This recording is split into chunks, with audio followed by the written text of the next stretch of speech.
What are the types of questions that an administrative law judge is going to ask you at a Social Security disability hearing, and how can you avoid being tricked by a judge?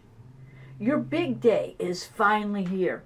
You're going to tell the administrative law judge all about why you're disabled and why you can't work.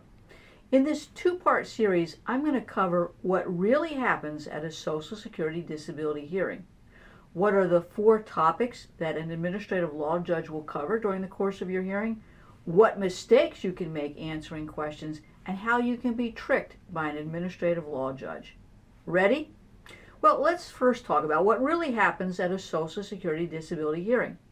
I'm sorry to tell you, but you don't get to tell your story of why you're disabled, why you can't work, why you've worked all your life and you would work if you could, and why you are more disabled than your deadbeat neighbor or relative who shouldn't be getting Social Security disability benefits. It doesn't work that way, I'm sorry to say. The administrative law judge has to apply what's called a 5-step sequential evaluation test. I'm sure you don't know a thing about it, and you don't know what you have to prove. Now, the administrative law judge will have read your medical records, and you probably haven't, which is a huge mistake, as I'm going to talk about in a moment. What the judge wants to hear is your story in terms of your symptoms and functionality. I know that you have no clue how to tell that story, and you're going to make mistakes if you try to represent yourself or rely on the judge to find that you're disabled without giving the judge a path to get through the 5-step sequential evaluation. Now, what are the 4 topics that a judge will generally cover? And what are the mistakes that you can make in answering those questions? Let's talk more. You can be assured, as I said, that the judge has reviewed your file, reviewed your medical records, and they've made a preliminary decision in their mind about whether they're going to pay or deny your claim. They've worked their way through the 5-step sequential evaluation, but what they really want to do is hear your story. So let's get at it. First, they want to know what's your past work. What was the last job you did before you applied for your Social Security benefits? Now, the judge wants to know why you can't do that job based on your symptoms and how those symptoms impact your ability to do the job tasks that are required of those jobs. They want to know things like how much did you lift? How long did you have to sit, stand, or walk? What other jobs have you held in the last 15 years? And what were the physical requirements of those jobs? Why can't you do those jobs based on your symptoms and functionality? They also want to understand the physical requirements of those other jobs, because they're going to look at the 15 years prior to your onset of disability. Now, what are the mistakes you can make?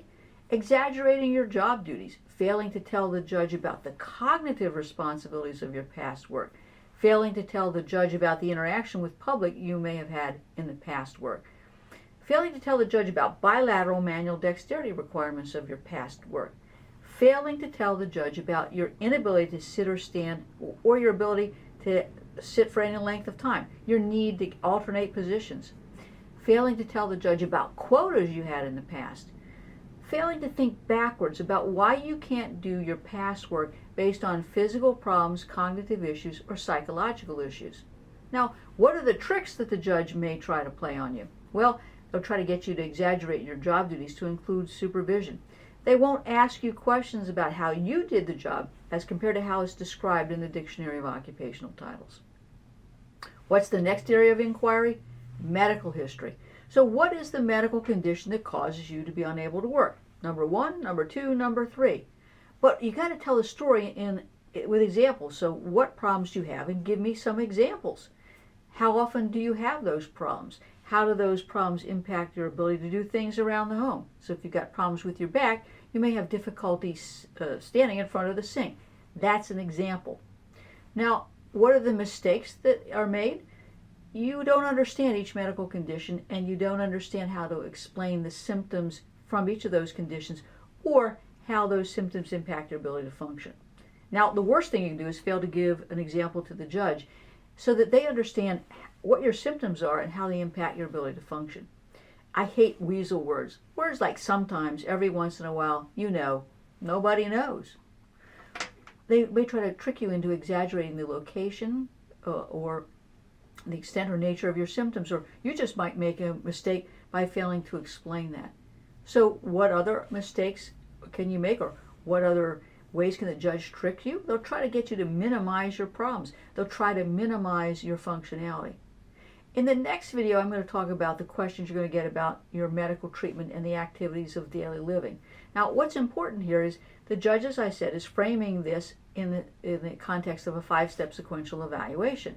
The first issue is whether you've been out of work for at least a year. The second issue deals with the permanency of your medical condition. And the third thing is, do you meet a listing? Well, those things that the judge are going to figure out pretty easily. But what the judge is really after is what happens at steps 4 and 5. And at steps 4, the issue is, can you go back to the lightest job you held in the 15 years before you became disabled? And at step 5, is there other work you can do in the mythical, hypothetical, not real world national economy? And so it's really important that if your claim is denied, that you don't give up and that you get help. I know that you don't know what to do. Don't rely on a judge to award you your benefits. Not all judges are in the business of approving benefits. In fact, there are some judges who have a well-deserved reputation for denying claims, even the most legitimate of claims.